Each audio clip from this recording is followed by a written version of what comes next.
नमस्कार मित्रांनो, मी डॉक्टर लड्डा दैनिक लोकप्रश्न सह महाराष्ट्र न्यूज बुलेटिन मध्ये आपलं स्वागत आहे। बरेच मल्टी स्टेटचे ग्राहक यांनी 156(3) अंतर्गत कोर्टामध्ये केस केलेली आहे आणि त्याच्यानंतर कोर्टाने इन्व्हेस्टिगेट करा म्हणून ऑर्डर्स केलेले आहेत।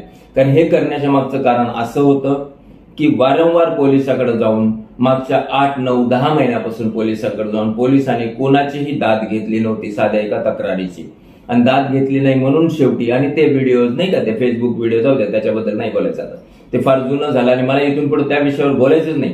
मला इथून पुढे या विषयावर बोलायचं की नेमकं ठेवीदारांचे पैसे, ठेवीदारांच्या ठेवी मिळण्यासाठी काय होईल, त्यांचा ताण कमी करण्यासाठी माझ्याकडून काय मदत करते, बस एवढंच मला बोलायचंय।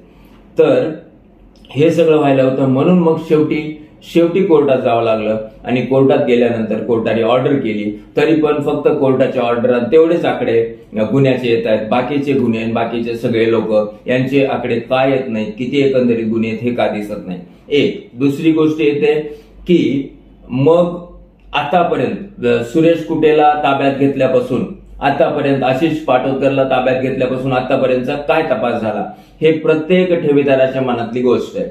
एक दुसरी गोष्ट, तिसरी गोष्ट, मग तो परभणी कुठे आहे आणि ते राजस्थानचे बियाणे कुठे आहे, मग त्यांना का नाही धरलं, त्यांच्या विरोधात गुन्हे दाखल नाहीयेत का, मग असले तरी त्यांना आतापर्यंत सोडून का देण्यात आलं, ही तिसरी गोष्ट। या सगळ्या गोष्टी माझ्या तुमच्या म्हणजे आमच्या म्हणजे आम्ही म्हणजे मीडिया म्हणून आमच्या मनात आणि तुम्ही एक ग्राहक म्हणून तुमच्या मनात हे सगळं चाललंय। इन्व्हेस्टिगेशन कुठपर्यंत झालंय नेमकं आपल्याला काही कळेल का? आपण पाहतो या ठिकाणी हे स्क्रीन मुद्दाम तुमच्यासाठी आणलंय मी, माझ्या मागे जे स्क्रीन चालतंय त्या स्क्रीन मध्ये आपण 3 गोष्टी पाहतोय। एक गोष्ट, in some cases the court has directed the police to file progress report about the investigation।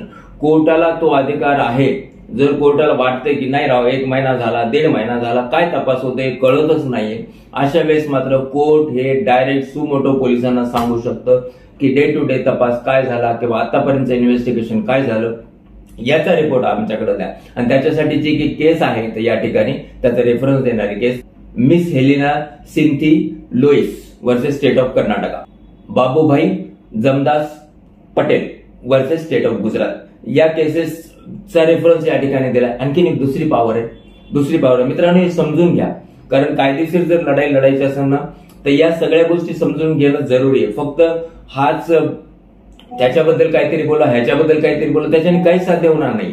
त्याच्यामुळे ही दुसरी गोष्ट येते तिथं की the court may also inquire the concern police office to file a affidavit regarding the progress of investigation. म्हणजे police अधिकाऱ्यांनी affidavit file करणं म्हणजे लिहून देणं की आमचा आतापर्यंत असं प्रगती झालेली या केसमध्ये, हे पण सांगण्याचा अधिकार कोर्टाचा आहे आणि हे पोलिसांना द्यावं लागेल।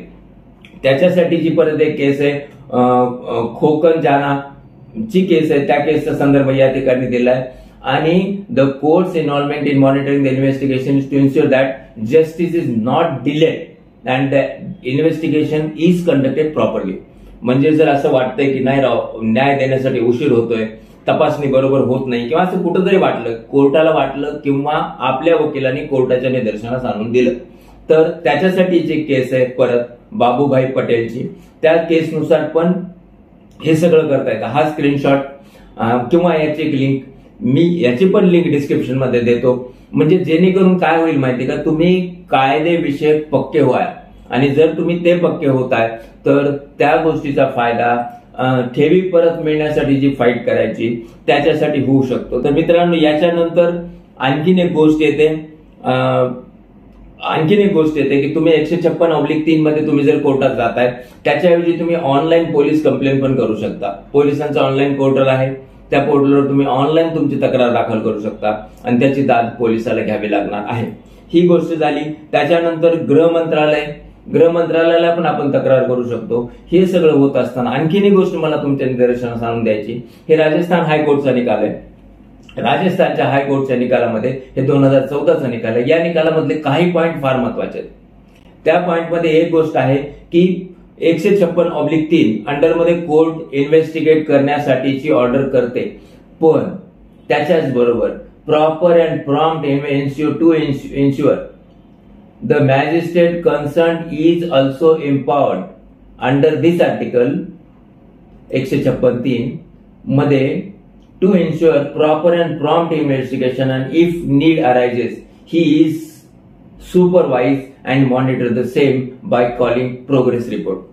156/3 मध्ये ज्या अंडरमध्ये तुम्ही तुमची केस दाखल केली आहे, ज्याच्यानुसार पोलिसांना याच्यात तपास करा असं सांगण्यात आलंय, त्याच अंडरमध्ये त्याच केसचा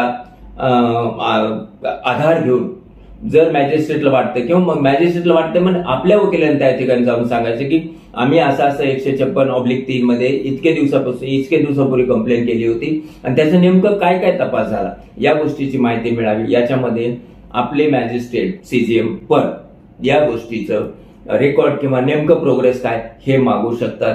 या प्रकारचा अधिकार या ठिकाणी आपण पाहतो या ठिकाणी दिलेला आहे. त्याच्याचबरोबर आणखीन एक गोष्ट आहे की जी तुम्हाला हायकोर्टामध्ये अपील करता येते ते आहे, म्हणजे आता सीआरपीसी आयपीसी आता बदललेले आहेत 1 तारखेपासून, पण याच्यामध्ये जे नोंद केले ते आहे सेक्शन 482 सीआरपीसीचं. त्याच्यानुसार आपल्या गोष्टीबद्दल आपण हायकोर्टात पण दाद मागू शकतो. हे बघा मित्रांनो, या सगळ्या गोष्टी तुम्ही आणि मी मिळून नाही करणार. या गोष्टीला आपल्याला वकीलच लागणार आहे. तुमच्या परीने जे तुम्हाला योग्य वाटतं त्या वकिलाची तुम्ही मदत घ्या, पण तुमच्याकडे कमीत कमी हे नॉलेज राहावं. हे नॉलेज राहिल्यानंतर आपल्यावर झालेला अन्याय आणि त्या अन्यायासाठी आपण भांडू शकतो. म्हणून आता या केसमध्ये जे काही निकाल म्हणजे कोर्टाने जे निदर्शनास आणून दिलं ना, ती एक गोष्ट आहे, the petitioner shall approach the magistrate concern by way of application with request for calling report from the police station in respect of progress. तुम्ही मॅजिस्ट्रेटकडे जाऊन एक अर्ज करून मॅजिस्ट्रेटला ही विनंती करू शकता की माझ्या केसमध्ये प्रोग्रेस काय झालेला आहे. एक दुसरी गोष्ट, magistrate concern shall call periodical report. आपल्याला आपल्या केसचा नेमका प्रोग्रेस किती होते हे कळू शकतं.